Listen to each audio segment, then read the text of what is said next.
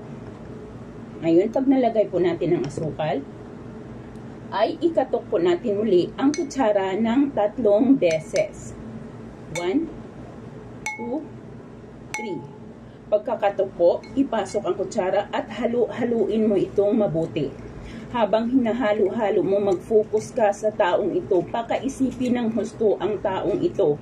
Ulit-ulitin ang halo habang ibinabanggit mo ang kanyang pangalan at ang iyong kahilingan. Halimbawa, si John de la Paz. John de la Paz, ikaw ay tatawag sa akin, ikaw ay magpaparamdam sa akin. John de la Paz, ikaw ay tatawag sa akin, ikaw ay magpaparamdam sa akin.